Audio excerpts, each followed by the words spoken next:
বাংলাদেশের রাজনীতিতে তরুণদের অবস্থান, চিন্তাভাবনা ও প্রত্যাশার একটি পরিপূর্ণ চিত্র উঠে এসেছে south Asia network on economic modelling SANEM পরিচালিত এক জরিপে। 15 থেকে 35 বছর বয়সী 2000 তরুণ তরুণী অংশগ্রহণে পরিচালিত জরিপে দেখা গেছে আগামী জাতীয় সংসদ নির্বাচনে সবচেয়ে বেশি ভোট পেতে পারে বিএনপি। তরুণদের মতে বিএনপি পাবে 38.76% ভোট। দ্বিতীয় স্থানে রয়েছে বাংলাদেশ জামায়াতে ইসলামী, যাদের ভোটের হার 21.45%। তবে নতুন রাজনৈতিক শক্তি হিসেবে আত্মপ্রকাশ করা জাতীয় নাগরিক পার্টি এনসিপির অবস্থান তৃতীয়তে।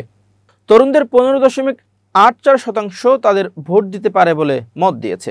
গত সোমবার ঢাকার মহাখালী ব্র্যাক ইন সেন্টারে সানেমের নির্বাহী পরিচালক ডক্টর সেলিম রায়হানের নেতৃত্বে পরিচালিত এই গবেষণা প্রতিবেদন প্রকাশ করা হয়।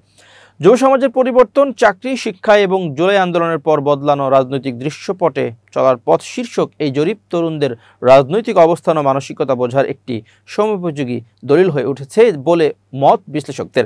জরিপে অংশ নেওয়া তরুণদের একাংশ মনে করে নির্বাচনে অংশগ্রহণের অনুমতি পেলে আওয়ামী লীগ 15.02% ভোট পেতে পারে, জাতীয় পার্টি পাবে 3.77%, অন্যান্য ধর্মীয় দল পাবে 4.59% এবং অন্যান্য দল পাবে 0.57% ভোট। এই জরিপে নারীদের মধ্যে এনসিপির প্রতি কিছুটা বেশি ঝোঁক লক্ষ্য করা গেছে, যেখানে পুরুষদের মধ্যে বিএনপিকে ভোট দিতে চায় 40%, জামাতকে 22.21% এবং এনসিপিকে 14.44%। সেখানে নারীদের মধ্যে বিএনপি 37.03%, জামাত 20.57% এবং এনসিপি 17.47% ভোট দিতে চায়। শহর গ্রাম ভিত্তিক বিশ্লেষণেও তরুণদের রাজনৈতিক পছন্দে ভিন্নতা দেখা গেছে। শহরে বিএনপির সমর্থন সবচেয়ে বেশি 39.77%, জামাতের প্রতি শহুরে সমর্থন 21.66% এবং এনসিপির প্রতি 16.28%। অন্যদিকে গ্রামে বিএনপিকে ভোট দিতে আগ্রহী 37.72%, জামাতের 21.25% এবং এনসিপিতে 15.38%। গ্রামাঞ্চলে আওয়ামী লীগের প্রতি কিছুটা বেশি সমর্থন লক্ষ্য করা গেছে 16.62%, যা শহরে 13.46%। জরিপের রাজনীতিতে অংশগ্রহণের বিষয়ে তরুণদের স্পষ্ট অনাগ্রহ লক্ষ্য করা গেছে। 82.7% সরাসরি রাজনীতিতে যুক্ত হতে চায় না।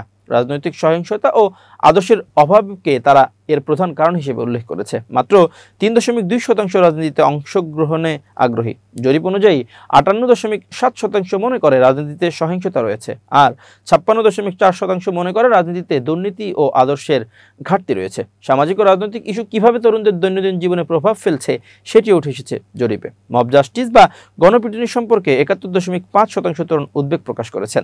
ধর্মীয় ও জাতিগত সংখ্যালঘুদের উপর সহিংসতার বিষয়ে 34.5% মনে করে এটি তাদের জীবনে প্রভাব ফেলেছে। এছাড়া লিঙ্গভিত্তিক সহিংসতা নিয়ে উদ্বিগ্ন তরুণদের হার 53.6%। জরিপে তরুণদের ভবিষ্যৎ, পেশা ও জীবনধারা সম্পর্কেও কিছু দৃষ্টিভঙ্গি উঠে এসেছে। তাদের 36.99% সরকারি চাকরিতে আগ্রহী, 26.41% ব্যবসা করতে চায়, শিক্ষা খাতে সংস্কারের বিষয়ে 94% তরুণ প্রয়োজনীয়তা অনুভব করেন, যদিও সংস্কার সম্পর্কে সচেতন মাত্র 2.3%। তথ্য প্রযুক্তির এই যুগে তরুণরা বেশিরভাগ খবর পাচ্ছেন সামাজিক যোগাযোগ মাধ্যম থেকে। জরিপে দেখা গেছে দেশ ও বিদেশের খবর সামাজিক যোগাযোগ মাধ্যম থেকে সংগ্রহ করে 87.4%, 47.7% টেলিভিশন থেকে এবং মাত্র 13% খবর পাচ্ছে পত্রিকা থেকে।